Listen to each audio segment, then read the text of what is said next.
ಅಣ್ಣ ಆಗ್ಲಿ ತಮ್ಮ ಆಗ್ಲಿ ತಾಯಿ ಆಗ್ಲಿ ಮಗಳಾಗ್ಲಿ ನ್ಯಾಯ ಅನ್ನೋದೆಲ್ರಿಗೂ ಒಂದೇನೆ. ಬರಕೇಳು.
ನಿನ್ ತಂಗಿ ಗಂಡ ನಾನೊಬ್ಬ ಮನೆ ಬಾಗ್ಲಲ್ಲಿ ಕಾಯ್ತಾನೆ ಇದ್ದೀನಿ, ನೀ ಹಂಗೆ ಹೋಯ್ತಾ ಇದೆಯಲ್ಲ.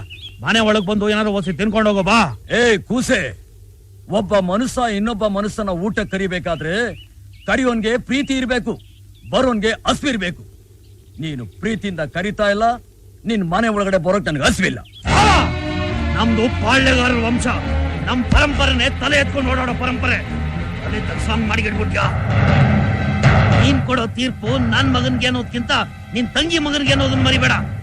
ತೀರ್ಪು ನಮ್ ಪರವಾಗಿರ್ಬೇಕು. ನಿನ್ ಹೆಸರನ್ನು ನೆತ್ತನದಲ್ಲಿ ಅಚ್ಚೊತ್ತಿಸಿ ಮೆರೆವರು ಅಭಿಮಾನದ ಋಣ ತೀರಿಸೋ ಹುಡುಕಾಟದೆ ಅಲೆದಾಡಿದೆ.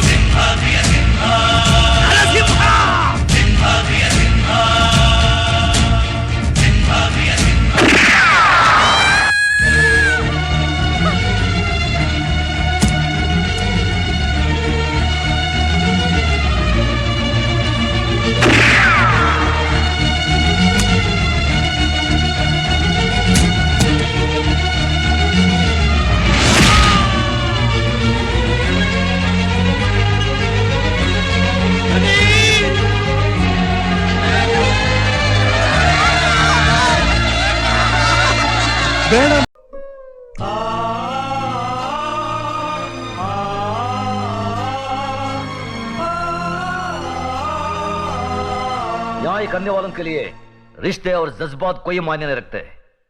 बेटे, जान चली जाए पर आन ना जाने पाए। जान देकर जो आन की रक्षा करता है वही न्यायाधीश इंसाफ के आकाश की बुलंदी को छूता है। खामोश! तुम्हारे इन मगरमच्छ के आंसुओं को देखकर गजराज ठाकुर का दिल नहीं पसीजेगा। अगर तुमने गलती की है तो सजा जरूर मिलेगी। ठाकुर साहब, इस पर गलत इल्जाम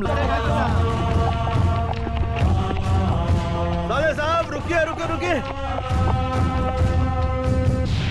साले साहब, आदमी कितना भी बड़ा क्यों ना हो, अपनी बहन बेटी के दरवाजे के सामने आकर उसका सर झुक ही जाता है। दुआ सलाम ना सही, अंदर आकर जलपान तो करते जाइए। हम इस वक्त बहन के भाई नहीं, पंचायत के सरपंच है।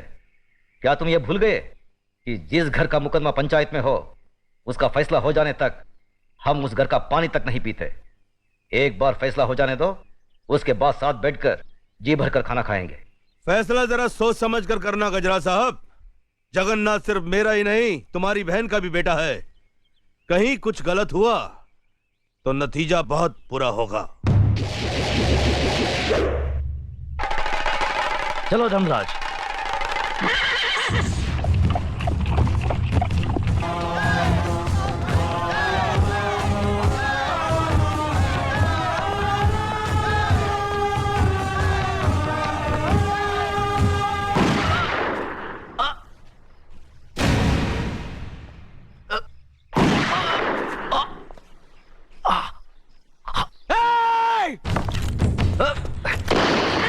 धर्मराज नहीं,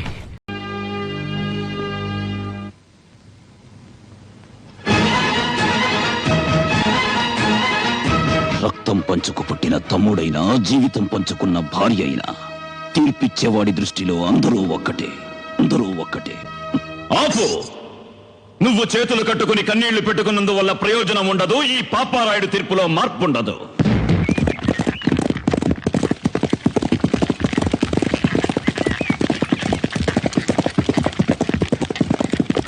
బండాపు ఇంటి మీదగా వెళ్తూ ఇంట్లోకి రాకుండా వెళ్ళిపోతావే, లోపలికి వచ్చి కాసిన మజ్జిగ తాగేళ్ళు. తీర్పు చెప్పబోయే ముందు నేరం మోపబడిన వాళ్ళ ఇంటి వైపు కన్నెత్తి కూడా చూడను. నేరం రుజువు కాని పక్షంలో తీర్పు చెప్పిన తర్వాత వచ్చి నా చెల్లెలి చేతి వంట కడుపు నిండా తిని వెళ్తాను. బావా, నువ్వెవరి మీద అయితే తీర్పు ఇవ్వబోతున్నావో వాడు నీ చెల్లెలి కొడుకు మాత్రమే కాదు, రావు బహదూర్ రంగారావు గారి మనవడన్న సంగతి కూడా గుర్తుంచుకుంటే అందరికీ మంచిది. రాయుడు పోనీ.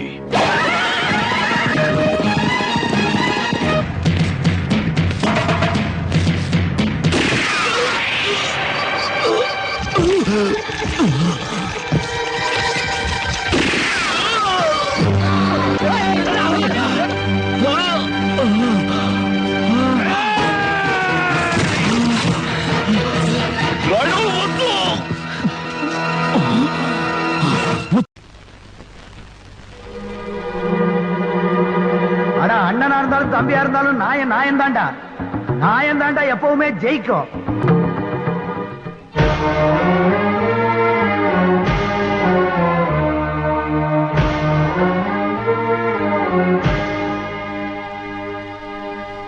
கண்ணுல கண்ணீரோட கையெடுத்து கும்பிட்டீனா என்ற மனசு கரைஞ்சு போயிடுன்னு பாத்தியாக்கோ.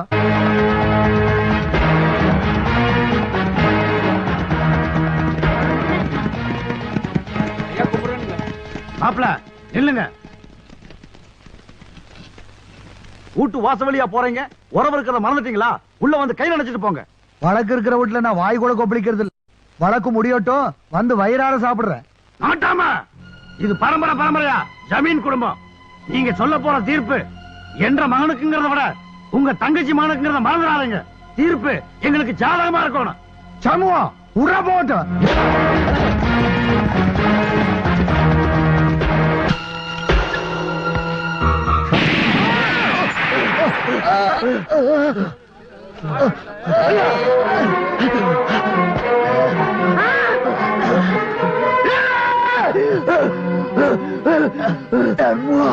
என்ற பிறந்த பொட்டையும் போய் கழிச்சிட அந்த துப்பாக்கி கீழே போடுற.